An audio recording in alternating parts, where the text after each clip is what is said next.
Dragon Ball Super has been taking up a ton of our time lately here on the channel, and that's definitely a good thing. The current arc and most recent chapters have been some of the best yet, and that's partially to new ideas being explored and expanded upon. While Goku's training of course remains the most significant focal point, Vegeta's development of his own is becoming more and more interesting. While he continues to move forward in his quest of getting stronger, and with his current objective being the protection of the universe, it's easy to forget that a warrior like Vegeta had a very disturbing past. A past that has been waiting to come back and haunt him. This is a story called Dragon Ball New Age by Malik DB, and it tells the tale of a young Saiyan prince who grew up with a thirst for power, crushing anybody in his way, and now that past has returned to make justice. When we last left off, Rigor, a Saiyan warrior who was exiled long ago, has made his way to Earth in order to exact his revenge on Prince Vegeta and his family for what they've done. At first, Rigor just demands a duel with Vegeta without too much of an explanation as to why, but as the fight rages on, it's later explained that Vegeta was the one responsible for the orphan Saiyan's mother's death.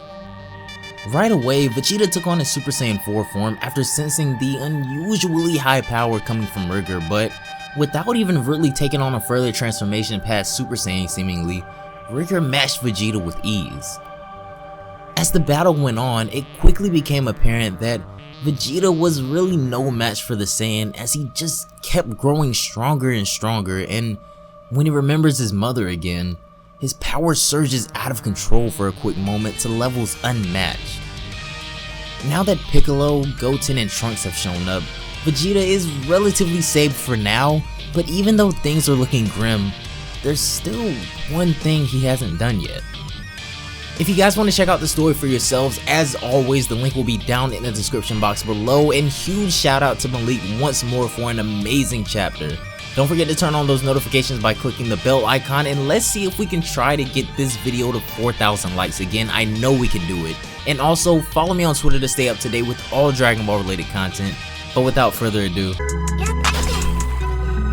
I got swords on my back, take my right back. Ninjas with me, niggas doing stars at these bitches. Eating ramen noodles in the hood with my niggas.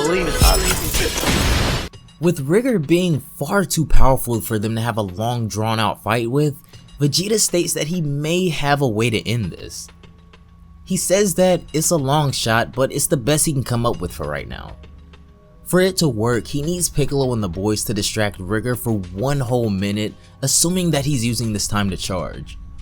On top of that, he needs them to have the target in the air, because if he launches this attack anywhere but up, it'll completely break the earth. Rigor looks to be getting impatient when Sapari says that it looks like they seem to be making a plan. She begs him not to let his guard down and, above all else, just please control his temper, but he just says that she shouldn't be so close or she may get hurt.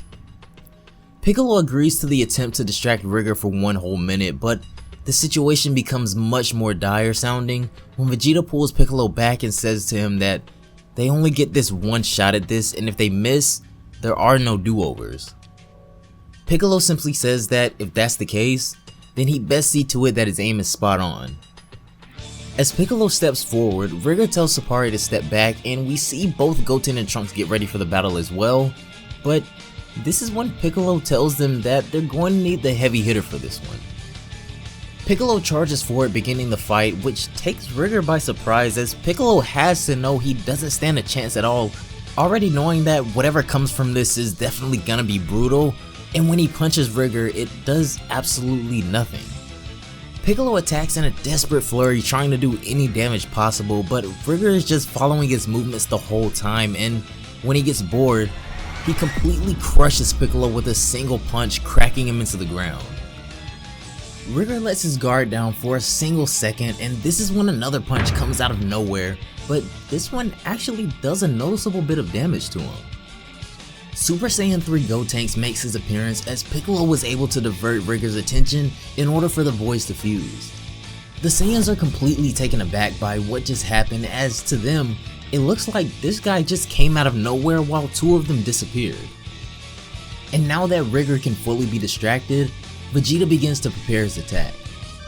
He puts 1 leg forward and spreads his arms to the side, and as his power raises, we see 2 huge orbs of energy begin to form.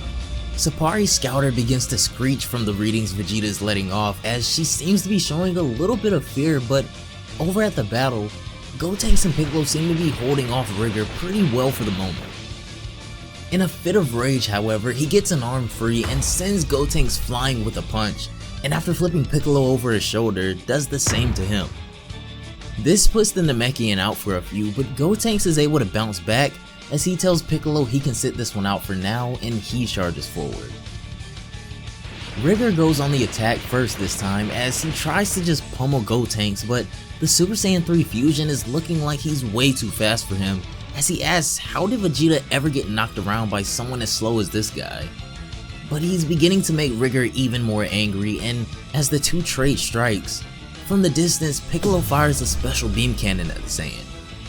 Rigger notices right away and easily deflects it as Gotenks tells him not to worry about this and just protect Vegeta.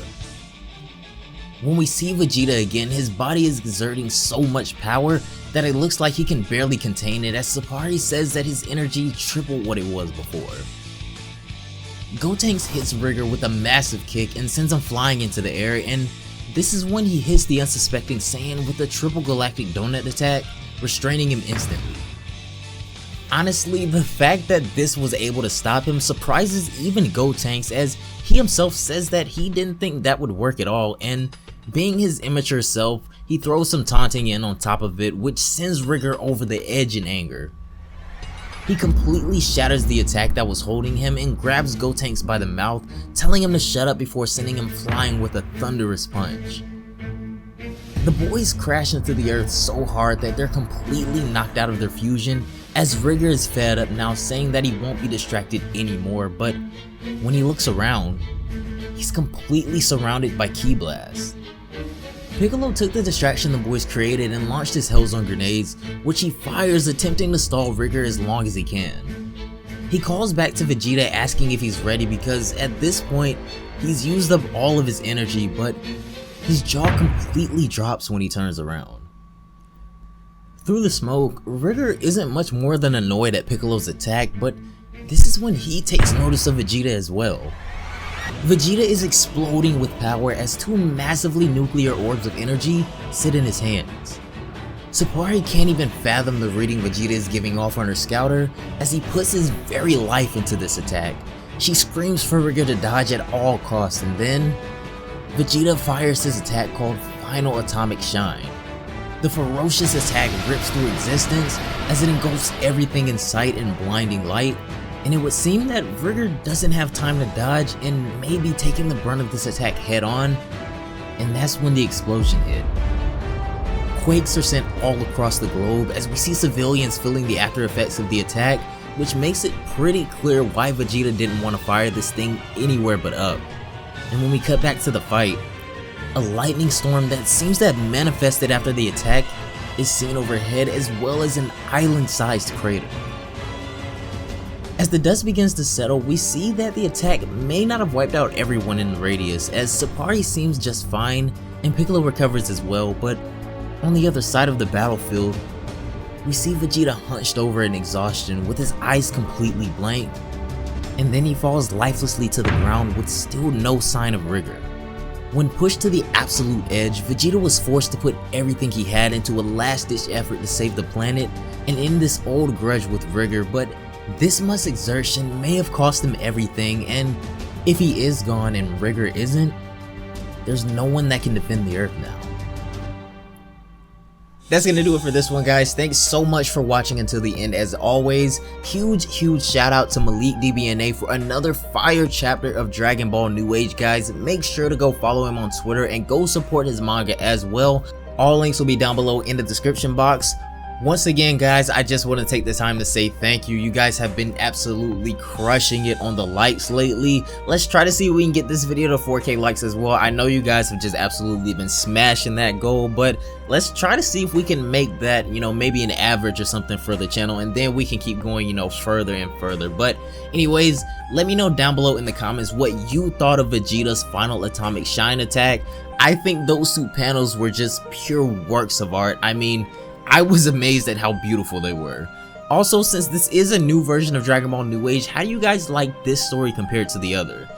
I kind of like the long lost brother aspect, but this version is crazy as well, and this rigor hasn't even really gotten started yet. But anyways, don't forget to ring that notification bell to never miss an upload, and also follow me on Twitter to stay up to date with all Dragon Ball related content. But as always, have a great day, and I will see you all in the next one. Bye guys.